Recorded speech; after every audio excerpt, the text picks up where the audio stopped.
Morning, all, and welcome back. And so, this is the preview and some news of the day thrown in one handy video for all you fine people. And we have a light night tonight. We may end up having a lighter night tomorrow than expected, with news that came out after the Vegas Anaheim game last night. First up, Boston's in against the Rangers tonight. That starts at 7 o'clock Eastern, 4 o'clock Pacific. The Boston Bruins 8-1-2 on their season.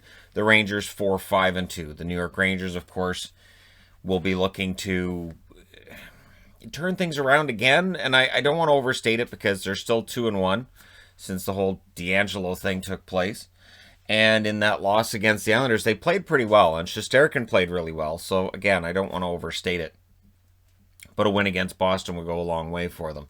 And then at 7:30 Eastern, 4:30 Pacific, so half an hour later, the Toronto Maple Leafs in against the Montreal Canadiens. And this should be a meeting of the two best teams in Canada, or it should show they're the two best teams in Canada. The question you may have with this game is, do you take the over or the under? Because it could end up being a very high-scoring game, or you could see the goaltenders go out there and steal it. And you could see, 35 shots for both teams and one goal for both teams going into overtime.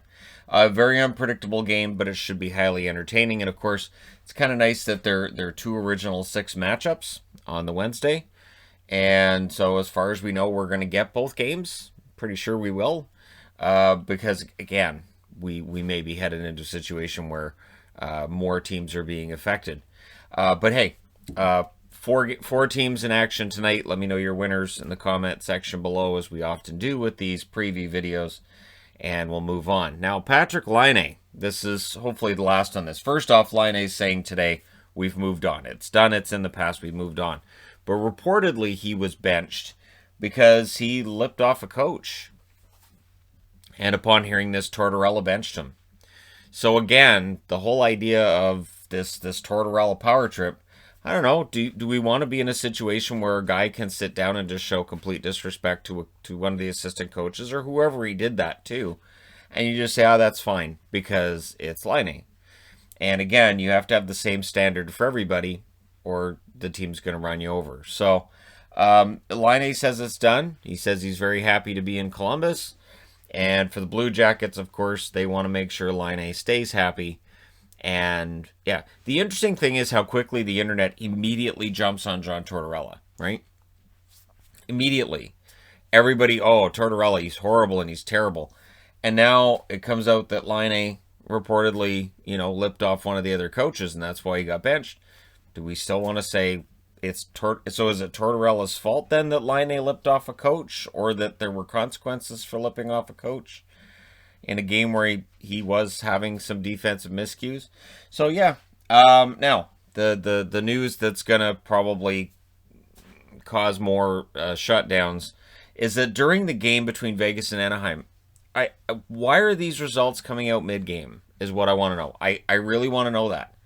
Why these results aren't all known before the game. This is World Series last game. The huge situation that happened that could have blown the whole thing up if it had happened 1 or 2 games sooner, right? And here we are. We may end up with another break coming for Vegas and Anaheim, because during the game, so the third period, Nosek wasn't out there, neither was Theodore. Now, Shea Theodore was involved in a collision with, I believe, Nick Delorier, which knocked him out of the game.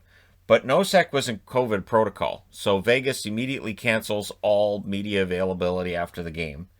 Anaheim had a very brief media availability, during which the player said he felt very uncomfortable and just sort of cut the whole thing short.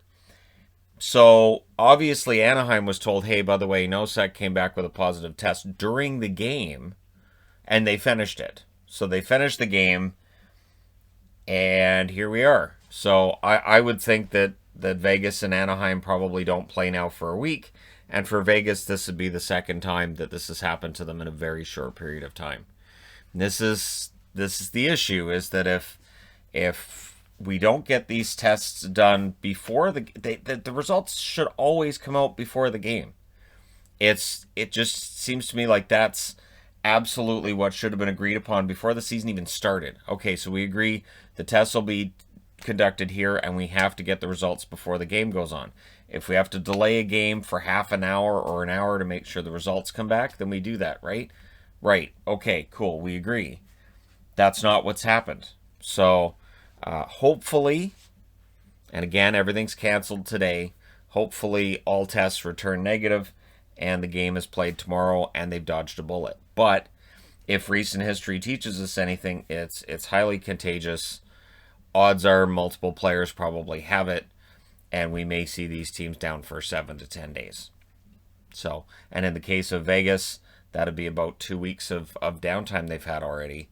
And you know, we're barely a month into the season. It's not even a month yet.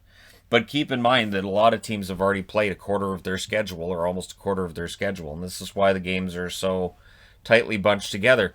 And yet when you think about it, if the schedule was more spread out and we're still doing the daily testing, the odds of us having situations like this would drop because you wouldn't be playing every other day or back-to-backs and back-to-backs. So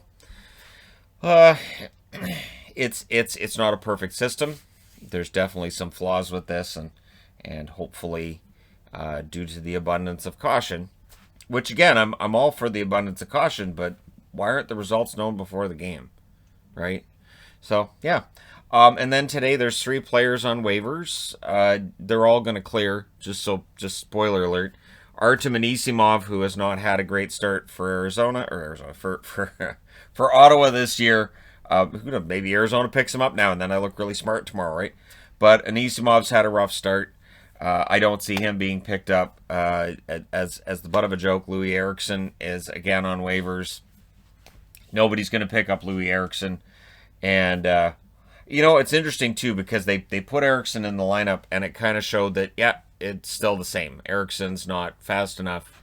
He's not able to make a difference in the positive for Vancouver.